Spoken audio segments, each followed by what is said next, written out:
मैं जोगेंद्रनाथ मंडल हूं।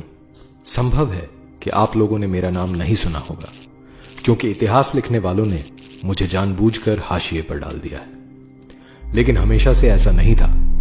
एक समय मैं सामाजिक और राजनैतिक पटल के केंद्र पर था। मैं वंचित वर्ग का बड़ा प्रतिनिधि और डॉक्टर अंबेडकर के साथ प्रभावी नेता था। आपको आश्चर्य हो सकता है कि मैं बंटवारे के बाद पाकिस्तान का पहला कानून मंत्री बना था, लेकिन 1950 में मैं अपना इस्तीफा देकर भारत लौट आया और 1968 में गुमनामी में मर गया। मैं अपनी कहानी इसलिए नहीं सुना रहा हूं कि लोग मुझे याद करें। मैं ये बिल्कुल भी नहीं चाहता। सच तो यह है कि मैं अपने जीवन को भुला देना चाहता हूं। मैं ये कहानी इसलिए सुना रहा हूं क्योंकि इतिहास अपने को दोहराने की फिराक में है। एक ऐसा भयावह और काला इतिहास जिसने भारत को नोच खाया। मैं उस इतिहास का एक महत्वपूर्ण हिस्सा हूं। मैं इस कहानी की शुरुआत 1940 से करता हूं, जब मुस्लिम लीग ने भारत को तोड़कर मुसलमानों के लिए पाकिस्तान की रेजोल्यूशन पास की। उस समय मुसलमानों के एक बड़े वर्ग को छोड़कर किसी ने इसे गंभीरता से नहीं लिया, लेकिन 2-3 साल में ही स्थिति बदल गई और पाकिस्तान की बात हर जगह होने लगी। पाकिस्तान बनाने के लिए जरूरी सारे मोहरे आजमाए जा रहे थे। उसी समय हिंदू शेड्यूल कास्ट राजनीति भी उफान पर थी। 1942 में डॉक्टर अंबेडकर ने शेड्यूल्ड कास्ट्स फेडरेशन बनाई। मैं फेडरेशन के सबसे प्रभावी नेताओं में से था। जहां डॉक्टर अंबेडकर हिंदुओं और मुसलमानों को अलग अलग जीवन धाराएं मानते थे और कहते थे कि इस्लाम की नजर से एक सच्चा मुसलमान कभी भी भारत को अपनी मातृभूमि और किसी हिंदू को अपना भाई बंधु नहीं मान सकता, मेरा दृष्टिकोण कुछ अलग था। मैं समाज को केवल राजनीतिक और आर्थिक आधार पर देखता था। मैं मानता था कि क्योंकि अधिकतर शेड्यूल्ड कास्ट हिंदू जातियां और मुसलमान आर्थिक और शैक्षिक दृष्टि से पिछड़े हुए हैं, तो ये दोनों एक समान हैं। दोनों मिलकर एक राजनीतिक ताकत बन सकते हैं। शायद मेरी इसी सोच को जानकर उसका फायदा मुस्लिम लीग ने उठाया। 1943 में मुस्लिम लीग ने मेरी ओर हाथ बढ़ाया और मैंने अपने सारे एमएलएज के साथ लीग का समर्थन कर दिया।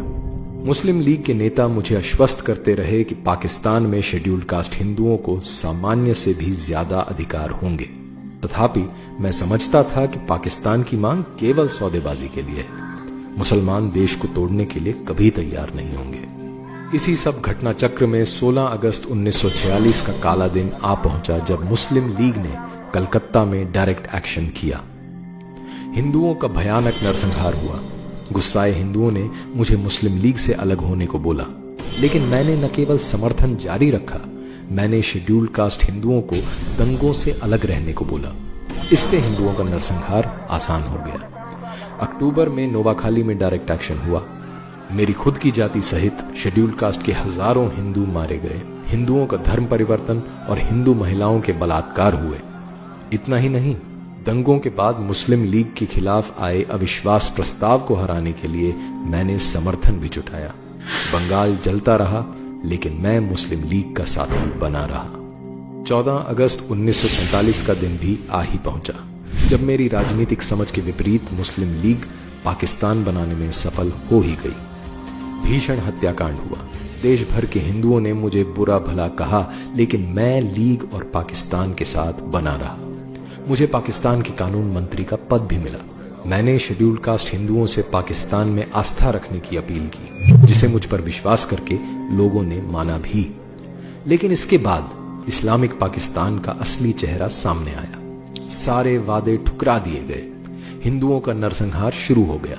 हिंदू महिलाओं के बलात्कार, घर जायदाद लूटना, जबरन मुसलमान बनाना आम बात हो गई।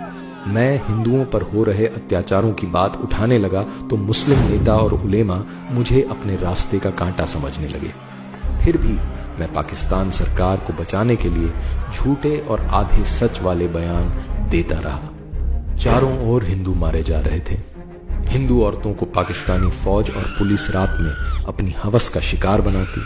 सबसे बुरा हाल मेरी अपनी जाति का हो रहा था, क्योंकि उन्होंने मुझ पर विश्वास करके आत्मरक्षा का कोई उपाय नहीं किया था। मैं जब गांव के दौरों पर निकलता तो हिंदुओं के कंकालों को कुत्ते और गिद्ध नोचते नजर आते।